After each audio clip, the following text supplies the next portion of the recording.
धन्यवाद professor Ojha ji.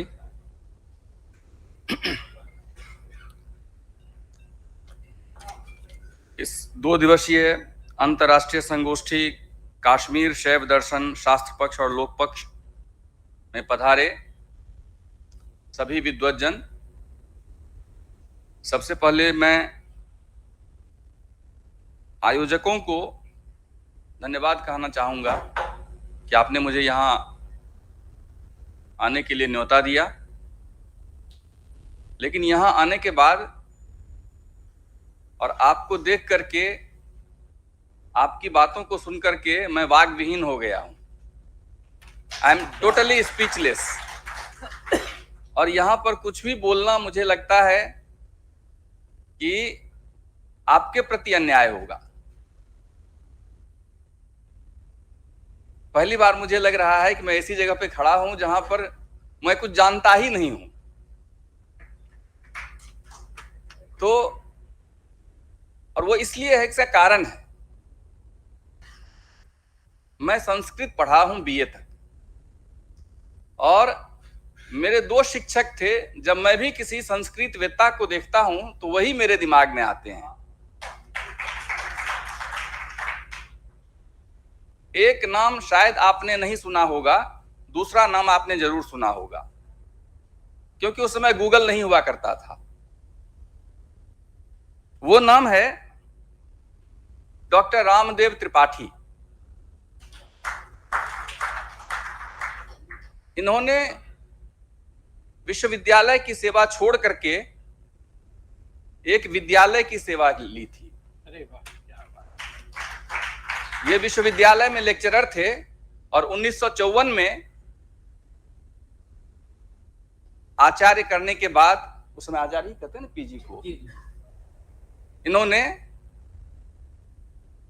University की सेवा छोड़ करके विद्यालय की सेवा शुरू की थी। स्पेशल इनविटेशन पे बुलाया गया था, और इन्होंने 1963 में पीएचडी की थी पाणिनि पे।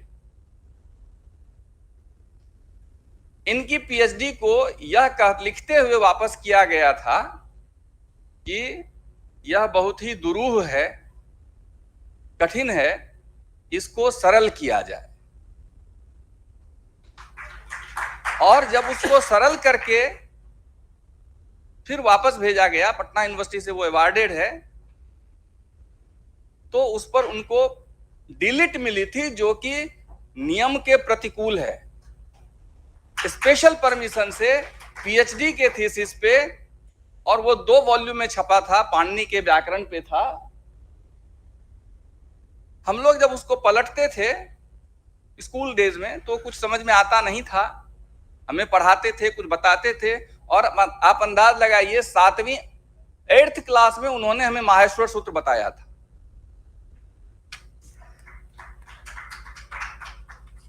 और एक एक श्लोक पे 2-2 क्लास लेते थे। तो एक तो यह नाम आया मेरे सामने, जो मैं सोचा आपसे, चूंकि आप संस्कृत के विद्वान हैं तो जरूर बात करूंगा। शायद ये आपको गूगल में भी नहीं मिलेगा, क्योंकि 1979 में वो रिटायर हुए थे। उसके बाद उन्होंने पटना विश्वविद्यालय में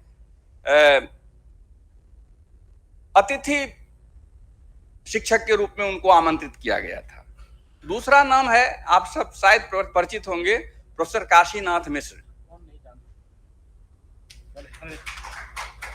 प्रोफेसर काशीनाथ मिश्र हमें मेघदूत पढ़ाते थे, और जब उन्होंने मेघदूत पढ़ाना शुरू किया तो हमको लगा कि एक तो कभी वो किताब लेकर के नहीं पढ़ाते थे, किताब देखते ही नहीं थे, और धारा प्रवाह हिंदी, अंग्रेजी, संस्कृत धारा प्रवाह बोलते थे।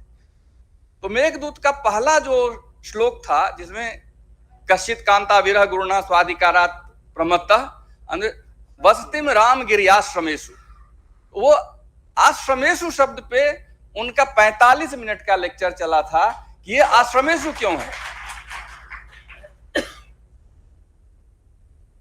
और जब वो शाकुंतलम पढ़ाते थे मेघदूत से, हमें पता चला कि एक संस्कृत के टेक्स्ट में इतना ज्योग्राफिकल इंटरप्रिटेशन हो सकता है। और जब शाकुंतलम पढ़ाते थे तो लगता था कि जो हम भूगोल में मैन इन्वायरमेंट रिलेशनशिप की बात करते हैं, मानव पर्यावरण संबंध की बात करते हैं, इससे बेहतरीन उदाहरण नहीं मिल सकता है। यही कारण है कि आज जब भूगोल को लोग साइंस होने की बात करते हैं, स्पेशल टेक्नोलॉजी की बात करते हैं, तो मुझे लगता है कि यह जितना साइंस के करीब है उससे कहीं ज्यादा ये हमारे धर्म, वेद, जो हमारा क्लासिकल डिसिप्लिन है उसके करीब है। और भूगोल को यदि होलिस्टिक वे में समझना है तो हमें अपने शास्त्रों को समझना होगा। तो ये मैं केवल आपसे शेयर करने के लिए बात कर रहा हूं कि आपके सामने कुछ बोलना था तो मैंने कुछ शेयर किया आपसे। रही बात, कौल साहब कह रहे थे कि MOU की बात शायद कुछ बनारस यूनिवर्सिटी के साथ करना चाहते हैं, तो जहां भी विश्वविद्यालय प्रशासन की भूमिका होगी हम उसमें जरूर सहयोग करेंगे लेकिन उसकी कुछ प्रक्रियाएं हैं, वो प्रक्रिया होगी और बात आगे बढ़ती है तो बहुत अच्छा रहेगा। बहुत बहुत धन्यवाद।